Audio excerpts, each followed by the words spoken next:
E nós vamos continuar acompanhando, Rogério, todas essas informações envolvendo essa greve dos Correios em Alagoas, a categoria que aderiu à greve nacional diante da negativa para reajuste de propostas salariais feitas pela Direção Nacional dos Correios e que a categoria rejeitou ontem à noite após esta assembleia.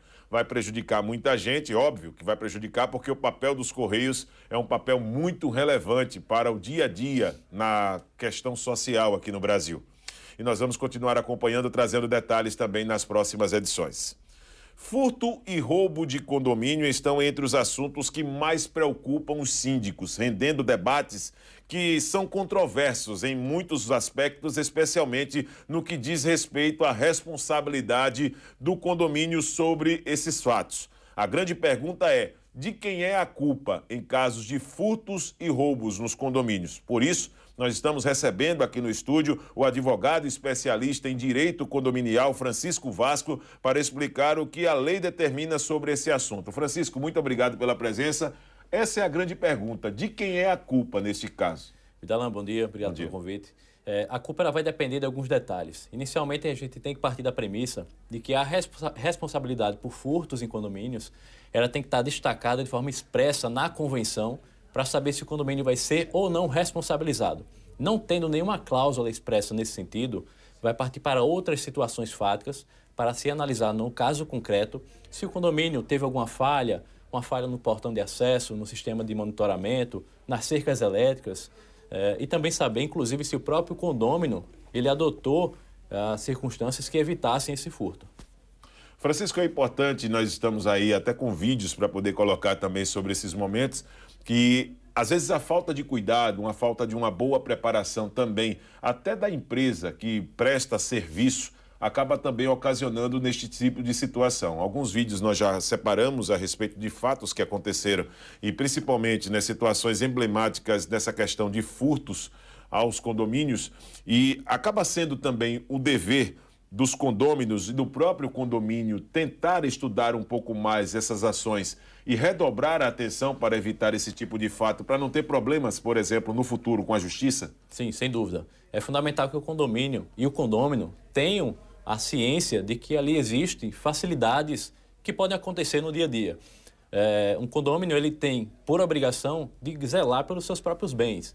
E a isso cabe que ele guarde, por exemplo, uma bicicleta no local apropriado, que é o bicicletário, enquanto outros objetos, por parte do condomínio, devem ser monitorados da melhor forma possível. A questão da portaria é fundamental, que a portaria esteja bem treinada e que não facilite, de alguma forma, o acesso de pessoas que têm esse intuito de fazer o crime. Seria cômico se não fosse verdade essas imagens que nós estamos mostrando, Francisco, o porteiro literalmente dormindo, né? Chega com o pescoço quase que ali no chão, numa situação como essa, onde aconteceu esse furto. Horas depois, ele acorda e sente falta de uma tela de um computador que serve para ele ali naquele momento para monitorar as várias áreas comuns do prédio. Isso acaba sendo uma situação frequente aqui em Alagoas. No caso do dia a dia, você tem recebido relatos, por exemplo, de muitos furtos em condomínios e muitas vezes também por uma questão de falta de entendimento na ata, no registro, por exemplo, no momento de escolha até do próprio síndico em adotar as medidas cabíveis num aspecto jurídico nesse assunto? As demandas elas surgem no dia a dia, isso até com uma certa frequência. Nesse caso que a gente viu do cidadão aí tirando cochilo, é um bem que é do condomínio, tá? E provavelmente ou o funcionário, se ele for contratado, ou a própria empresa terceirizada, ela vai ser responsabilizada por essa falha.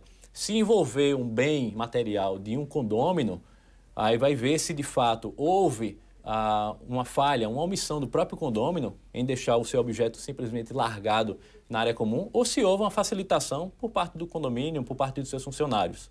Isso, claro, é um aspecto que as investigações que a polícia faz acaba tendo também elementos, né, que robustecem qualquer tipo de entendimento jurídico no futuro sobre esse assunto. Mas até chegar nesse ponto, quando o condômino pode ser responsabilizado, caso nos entendimentos também investigativos tenha esse papel de uma participação direta ou indireta para poder contribuir para que aquele furto pudesse ter acontecido, Francisco? Olha, Vidalan, se o condomínio consegue trazer, muitas vezes no próprio processo judicial, que houve uma comprovação de que ele tomou todas as atitudes necessárias, que os portões estavam funcionando normalmente, as câmeras de vigilância, a cerca elétrica, que os funcionários não facilitaram, dificilmente esse morador vai ter êxito na recuperação do seu bem, principalmente se ele, de alguma forma, como eu já trouxe aqui em momentos anteriores, se ele se omitiu, de alguma forma, em deixar, por exemplo, sua bicicleta fora do bicicletário, largada em qualquer área comum e não no local apropriado. Entendo. Agora, vamos falar um pouquinho sobre os cuidados.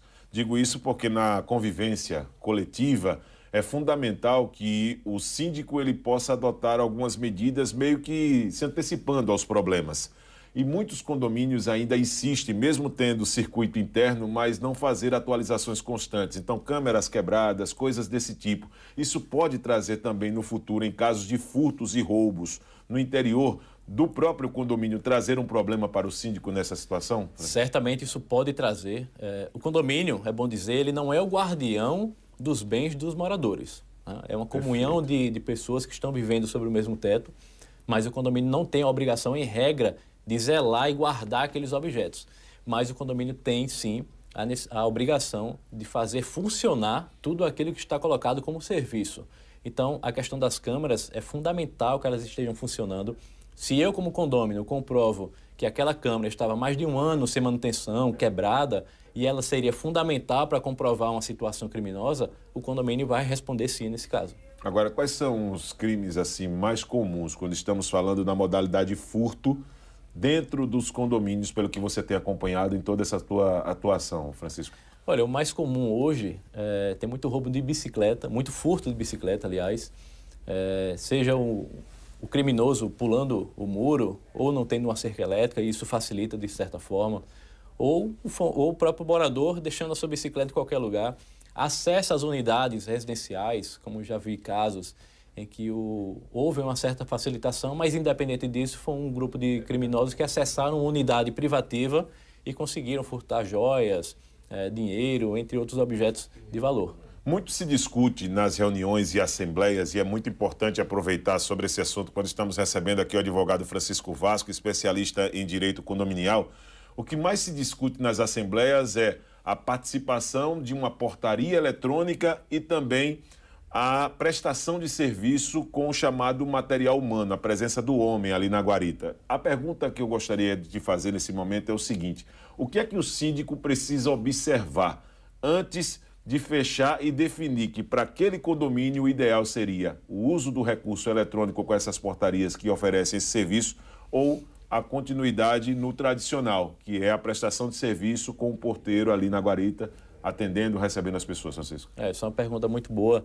Vai depender, eu entendo, que da competência de quem está prestando o serviço, independentemente de ser um humano ou uma portaria eletrônica naquele momento. Se a portaria eletrônica ela não prestar um bom serviço, ela vai ser alvo de criminosos. Assim como o próprio humano, o porteiro, como vimos na reportagem, se não tiver uma competência, não estiver habilitado para exercer aquela função, ele também vai ser um facilitador. Então, cada prédio, cada condomínio precisa entender a sua realidade, saber quem ele está contratando, para saber se de fato aquela contratação vai ser a correta. Uma última colocação, Francisco, já te agradecendo pela presença. Quais as responsabilidades do porteiro ao acesso, por exemplo, de pessoas no condomínio, principalmente com aquele veículo que dá uma paradinha ali no portão, dá aquela buzinadinha, mas muitas vezes pode ser também ali ocupado no interior dele por bandidos? O porteiro, o agente da portaria, na verdade, ele vai depender da circunstância concreta. Se ele facilitou por uma falha, um cochilo que seja, ele vai ser responsabilizado por essa questão material, seja ele contratado do condomínio ou por parte da administradora. Mas se ele de alguma forma for conivente e tiver uma participação no crime, certamente ele também vai responder criminalmente por essa conduta. Muito obrigado, Francisco, pela sua participação. Volte outras vezes aqui no programa. Parabéns pela sua atuação também como advogado. Estamos sempre à disposição para poder te receber, tá certo? Muito obrigado. Francisco Vasco, especialista em direito condominial, conversando conosco sobre furto em condomínio e aspectos que os síndicos e os condôminos precisam observar também dentro das esferas jurídicas e também do que é o próprio regimento, né? A parte interna do condomínio, que não tem, muitas vezes, regras com parâmetro da lei, mas muitas determinações através das leis que os próprios condôminos aprovam em assembleia. O curso de medicina do Centro Universitário